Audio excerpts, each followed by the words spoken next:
না। অনেকের অনেক দুঃখ, অভিযোগ, জাল্লা আমারে এটা দিল না, ওইটা দিল না, আমার পাশে সে বড় হয়ে গেল, ও চাকরি পেয়ে গেল, ও ব্যবসায় উন্নতি করলো, ও ভিসা পাইলো, আমি পাইলাম না। আফসোস, ও আফসোস করতে করতে মরবে, ঠিক কিনা? আর প্রশংসা যে করবে তাকে নেয়ামতের বাড়ি ধারা আরো বাড়িয়ে দিবে কে? এজন্য আফসোস করব না প্রশংসা করব? অভিযোগ করব না শুকরিয়া করব? আল্লাহ অনেক দিয়েছে, ঠিক কিনা?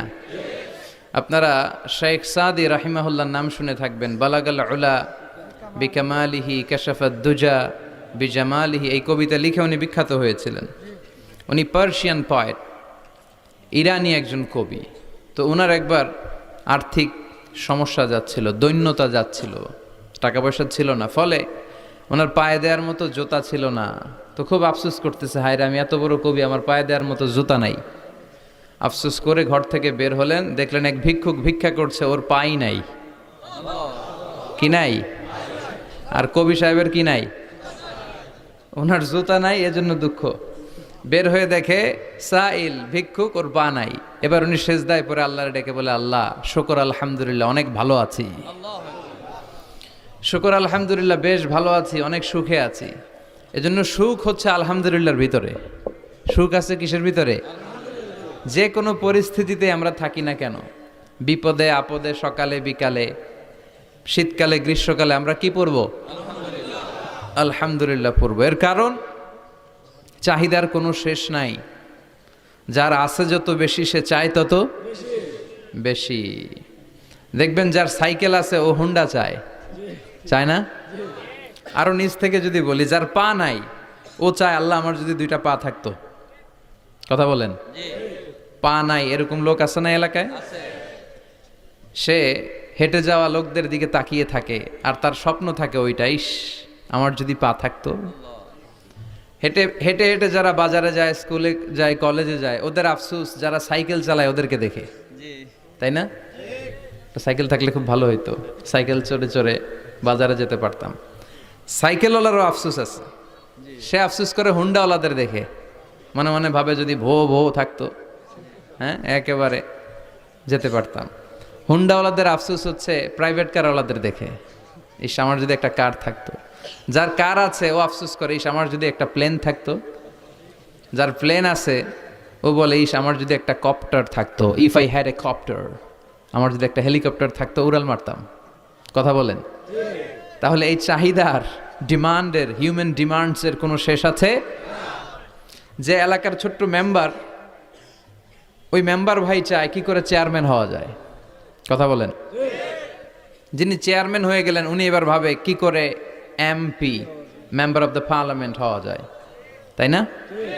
আচ্ছা, এমপি যিনি হয়ে গেলেন উনি আরেকটু উপরে যেতে চায়, ভাবে যদি একটু একটু যদি যাইতে পারি, একটা মন্ত্রণালয় যদি পাইতাম, হ্যাঁ মিনিস্ট্রি যদি একটা পেতাম, কতই না ভালো হতো।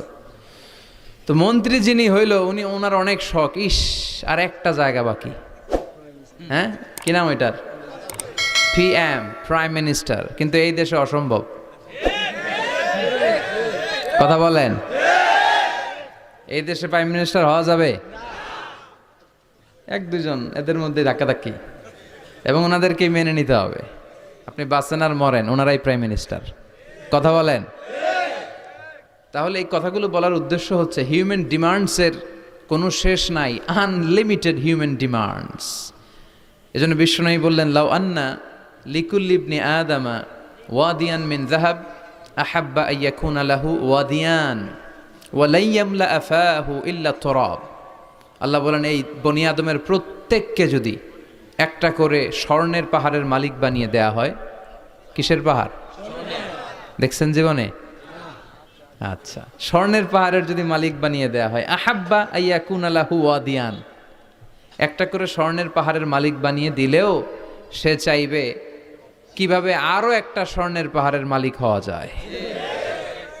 আচ্ছা, একটু বুঝে শুনে উত্তর করবেন। একটা স্বর্ণের পাহাড়ের মালিক যদি আমি হই, শুধু আমি কেন, আমার 14 পুরুষ এটারে বিক্রি করে খেলেও কি শেষ করতে পারবো? তো আমার আরেকটা লাগবে কেন? আরেকটা দিয়ে আমি কি করব? স্বভাব। বিশ্বনবী বললেন, সবশেষে হাদিসের শেষাংশে বললেন, ওয়ালা ইয়ামলা আফাহু ইল্লা তুরাব, কবরের মাটি ছাড়া কোনো কিছুই মানুষের এই জিব্বাটারে থামাতে পারবে না। চিৎকার করে বলেন ঠিক কিনা? এজন্য যার আছে বেশি ও চায় বেশি, এই ডিমান্ডটারে একটু কমাতে হবে, আল্লাহর কাছে শুকরিয়া করতে হবে। অর্থের প্রয়োজন আছে, কিন্তু এটার হৃদয়ে স্থান দেয়া যাবে না। এটা হাতে আসবে আবার চলে যাবে, ঠিক কিনা?